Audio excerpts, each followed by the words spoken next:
Hello to all the electric longboarders out there. Recently, I did a review of an older model Metroboard that I didn't like at all because of the IR remote that was given with it. So overall, I didn't recommend that board because of the IR remote.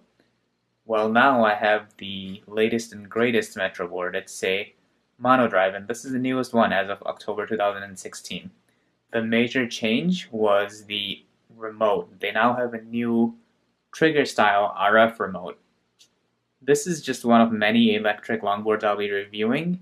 To get the full list of electric longboard reviews that are upcoming on my channel, wait till the end of the video and I'll list them all.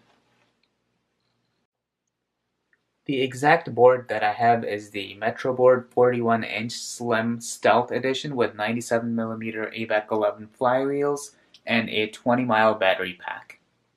In terms of packaging, nothing special to be said about the packaging. It essentially came in a cardboard box with packaging peanuts. Then another small box had a spare belt, the remote, a belt tension adjustment tool, some business cards, 2 AA batteries for the remote, and the charger for the board. Initial impressions of the board when I first opened it up is that it's a pretty simple build, looks nice and clean. Probably a highly skilled DIY person could make something similar, but maybe not as precise as this. The other first impression that you get with any Metroboard, and I feel like most people will notice this also if they've compared it to other boards, is the build quality. So the build quality is excellent, and I say that for 3 reasons. Number one, the enclosure. The enclosure is solid aluminum, so this will take rocks and things like that pretty well compared to the plastic or wood enclosures that some of the other brands have. The second thing is the motor mount. Now this motor mount is probably the toughest motor mount that I've seen. I mean, it's thick metal. It will hold up to abuse really well. A lot of the weight is because of this big beefy motor mount. The belt, it's a pretty wide belt. I think it's a 15mm, but don't quote me on that. Pretty sure it's a 15mm. And everything is protected by these metal pieces here, so it will hold up to abuse well. And then the third thing is the wiring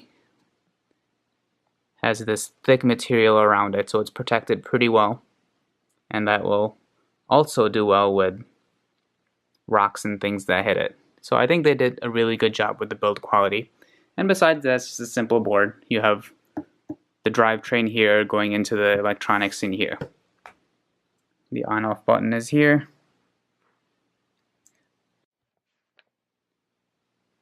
Okay, let's talk some specs here. So this is a 6374 90 kV brushless outrunner motor with a peak wattage of 3000 watts, and it has 600 watts continuously. The battery I have is a 36 volt 8 amp hour battery, which gives me a range of 20 miles. Do note that they do have a 10, 15, and 40 mile battery pack as well. However, I think 20 mile is the best of both worlds. It gives you the best balance of range and weight. The 40 mile, which I had in the older model Metroboard that I reviewed, was just a bit too heavy, and the 10 and 15 mile range is just not enough for me, so I think the 20 mile is perfect.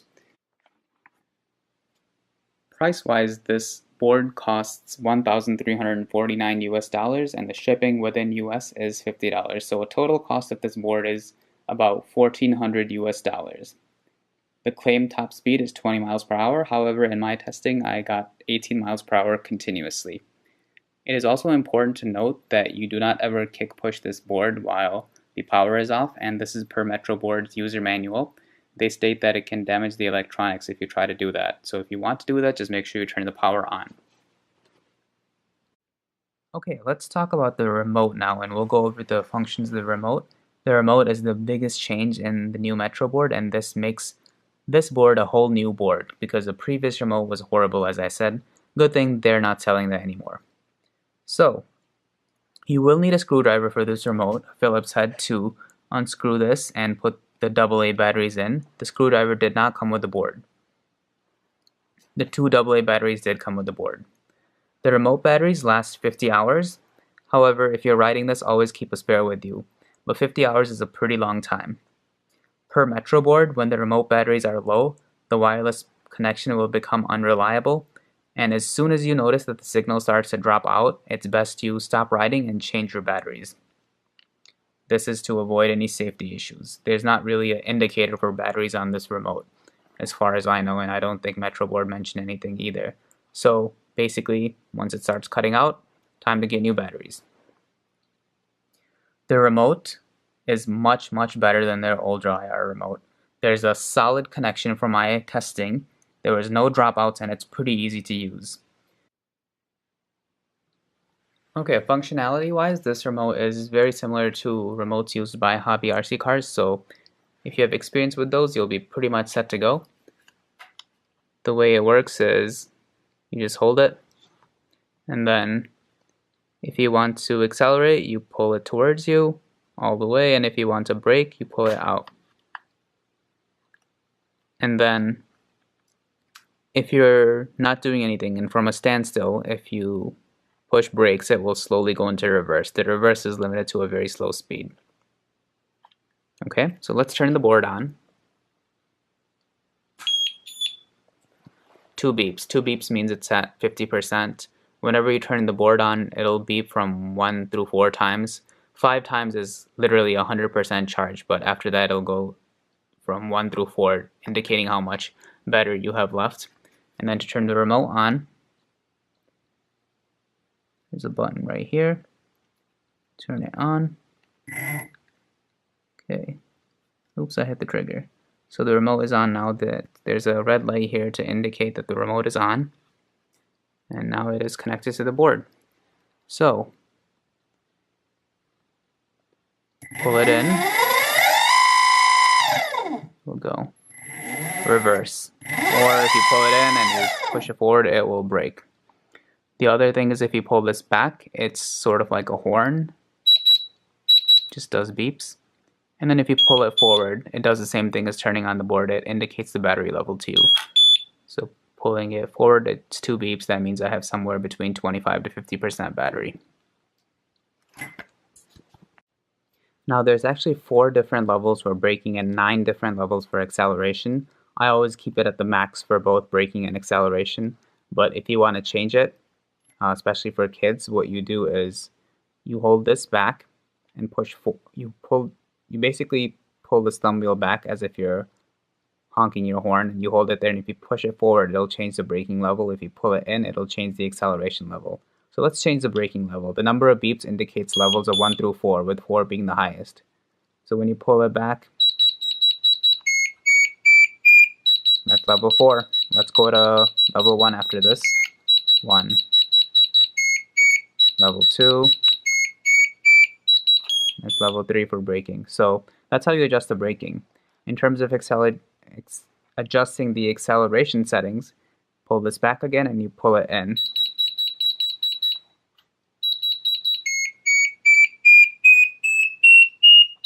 So that was 8 beeps, that means it's on level 8, and it goes down. So after this there should be 7 beeps.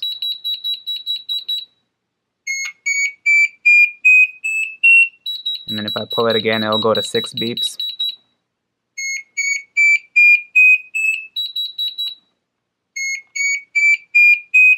Level 5, let's go to level 4 now.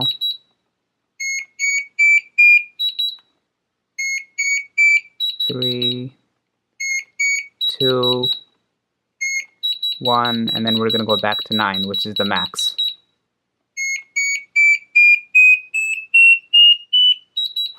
Okay, so I'll leave it at that. So right now it's on braking level 3 and the max acceleration, which is 9.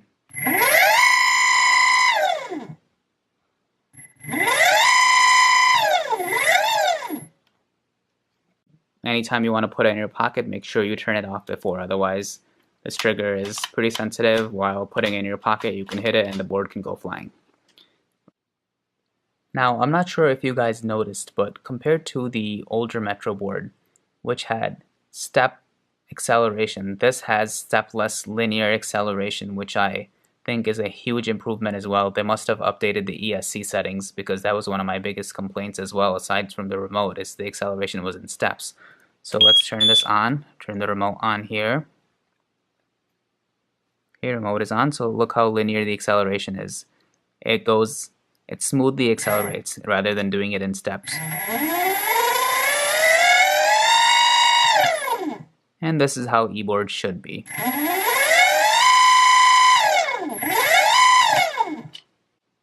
Lastly, there are some trim adjustments here. If it ever gets out of calibration, the manual goes into detail about that, but I won't be doing that today for time's sake. Now, let's go to some in-action videos of me riding the board. I'm in a parking lot, a pretty nice and smooth paved parking lot, and I have in the fastest acceleration mode. But that isn't saying much because this is a pretty mellow board. I can slam at full throttle and I have no problem with handling it. Compared to the dual drive boards I've had, this is a piece of cake. So this board carves really well though. Brakes predictably, accelerates predictably. Can't really find any faults. The only fault is it's just slow and it's a mono drive board, so sometimes if you carve hard to the right and the motor's on the left side, you do lose traction as that wheel doesn't have any weight on it, the drive wheel. And then my other complaint is just the speed, which may not be a complaint for other people, but I'm topping out at 19 miles per hour and I'm 140 pounds, and that's on perfectly smooth pavement with no headwind or anything. It's just basically the max you can go is 19 miles an hour. And then if you go up hills, even slight hills, it slows down to like 17, 18 miles-ish per hour. Again, here I can slam on the throttle right now. I'll show you guys.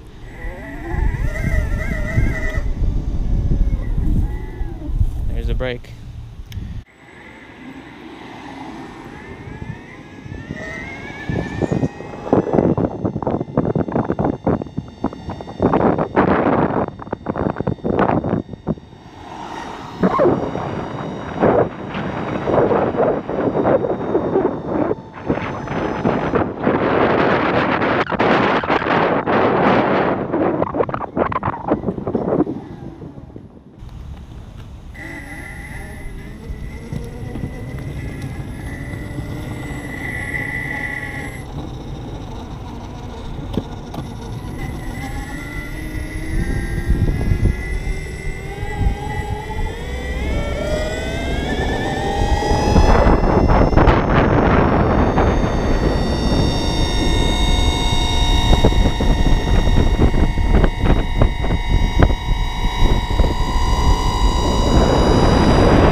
Okay, let's do a remote range test like I do with all my boards. The last Metroboard with the IR remote, it literally didn't get past like 3 or 4 feet. It would just go right there and lose connection with the remote. So let's check this new radio remote and see if it loses connection. Still got connection.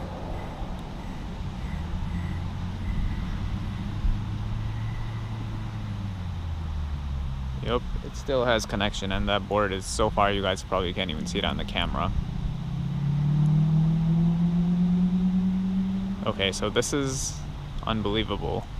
It still has connection. I think this beats all the other boards in terms of range. Alright, I'm gonna reverse and bring it back.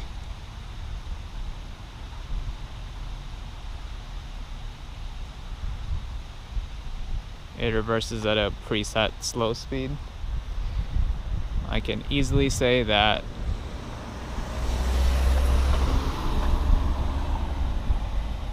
this board has the longest range out of all the remotes that I've tested.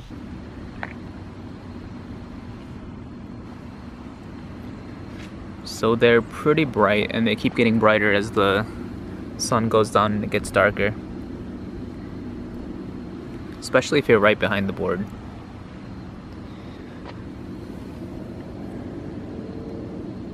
It's red in the back and blue in the front. And these lights are built right into the risers.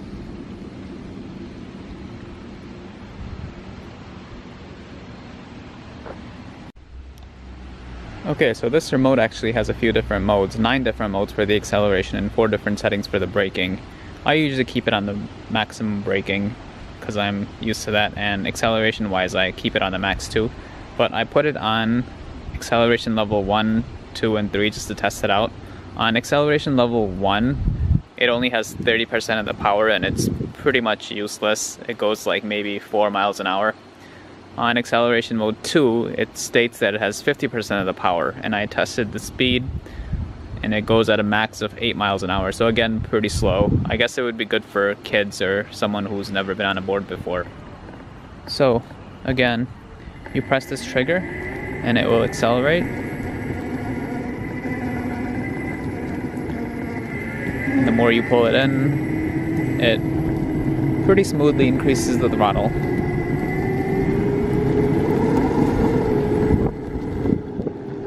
And then if you want to brake, you just pull this forward and it will brake. Then if you're standing and you pull that forward, it will start to reverse.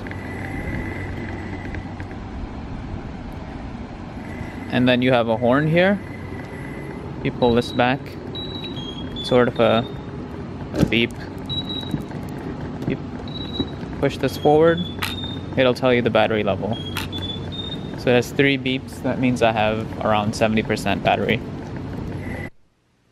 Okay, I think I have enough miles under my belt to give good conclusion regarding this board.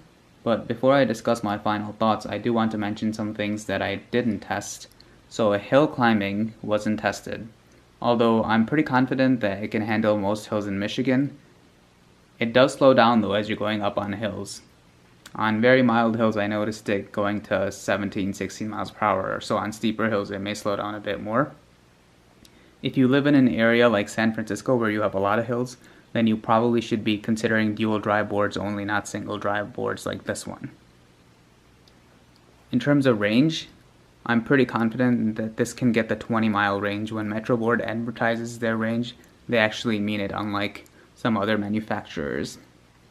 Okay, let's talk about the pros and cons of this board. So I'll start off with the pros. Firstly, the 97mm ABAC 11 flywheels.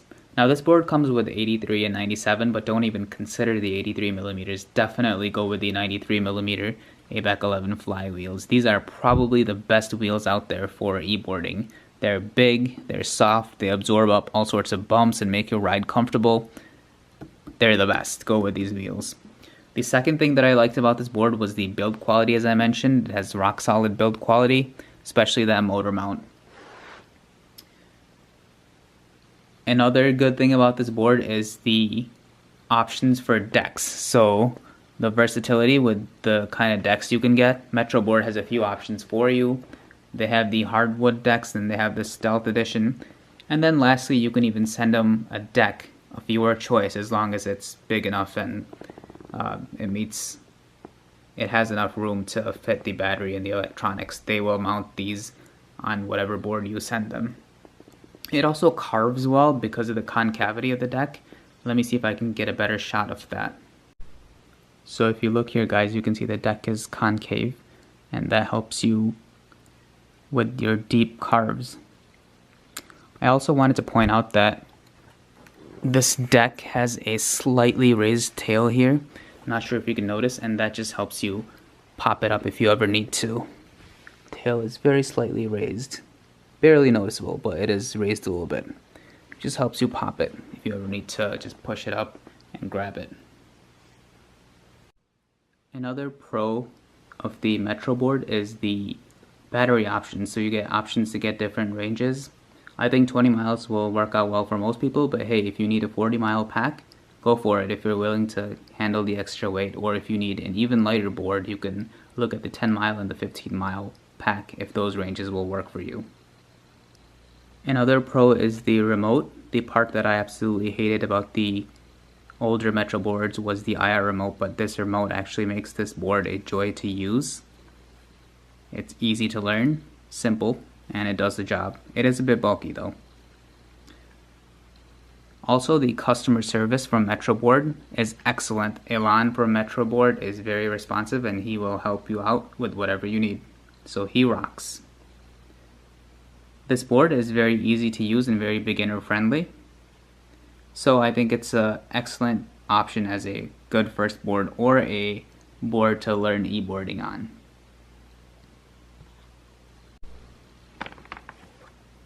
Okay, let's move on to the cons of this board. So this is a mono drive, and these cons have to do with any mono drive.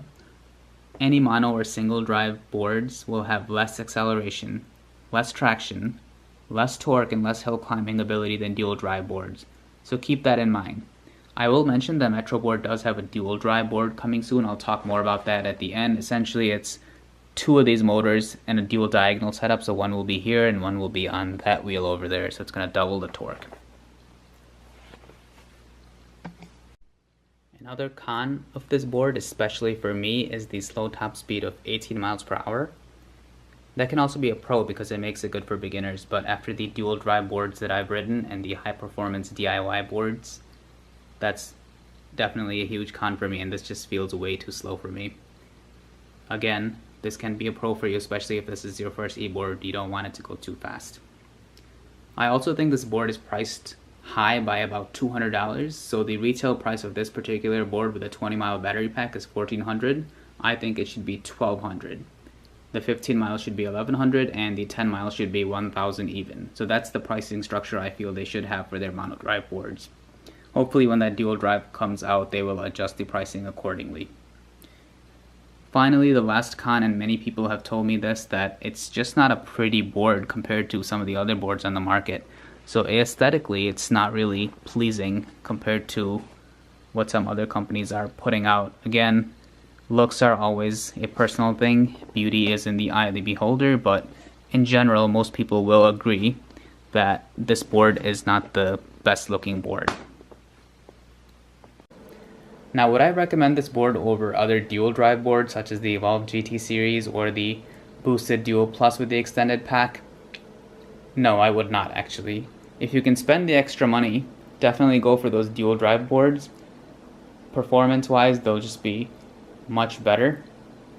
So you can't really compare those boards to this board. I'll put a link of my write-up to the best boards in the market in the description of this video. Click on that to see the pros and cons of what I think are the best board in the market. I keep that updated pretty frequently, so I think it's a good resource of everything out in the market currently and the pros and cons of each, and it's completely unbiased. So check that out. I put a lot of time into it and I try to keep it updated as best as possible. Okay, I know it must get boring just watching this board over and over again, but really I have nothing better to show you guys. I do wanted to mention that they have a dual drive board coming, and I wanted to give everyone some information on that. It's going to be a board with a dual diagonal setup and two 6374 motors, essentially two of these motors that's on this board. It's going to cost $1,900. It's going to be extremely heavy at 24 pounds. It will have a 25-mile range, and it's going to have 6,000 watts total output. So it's going to be a hill climbing beast. Probably the only board in the market with two motors that big. So keep a lookout for that if you're interested in such a board. This information is direct from Elan from Metroboard. Okay, so here's the bottom line. I would recommend the Metroboard to those looking for a beginner-friendly board to get into e-boarding and to learn e-boarding. While it does have some cons that I mentioned, I think getting this over something like a boosted single will help you get rid of range anxiety. It is also built much tougher than the boosted single, so durability-wise, I think it will take a lot more abuse than something like the boosted or even the Evolve or some of the other boards on the market. I only recommend that you get it with the 97mm wheels, as that's one of the main advantages of this board over some others in the market. Also, if you do purchase a Metroboard, you can rest assured that you will get excellent customer support. Elon has very prompt responses, and I feel confident in saying that he will provide you with excellent customer service. I mean, there's been times where he replied to me at 2 a.m. in the middle of the night, so I was pretty impressed by his responsiveness. And that is pretty much a wrap for my detailed review on the Metroboard 41-inch Slim Stealth Edition. Please subscribe if you want to see more detailed e-board reviews. You subscribing and giving me likes helps me stay motivated to keep purchasing these boards and selling them and circulating boards and keep making videos and reviews. My confirmed upcoming reviews include an Allen Board Co. Freeride, a custom LHB Dual Carvon V3 build, and a Mellow Drive later on in 2017. Possible reviews I will be doing: I'll probably do one of the following, either the Evolve GT series or the Inboard M1, and whether I do one of those really depends on if I'm able to sell this Metroboard, which by the way is for sale at a discounted price since I specifically bought this board just for review purposes and then to sell it later. Note that the issues with me putting out these reviews quickly is essentially just board availability. Most boards, as you probably know, are on back order since e-boarding has become so popular, and they won't be available until late 2016 and some even until early to mid 2017. Thank you for watching, and I hope this was helpful to you.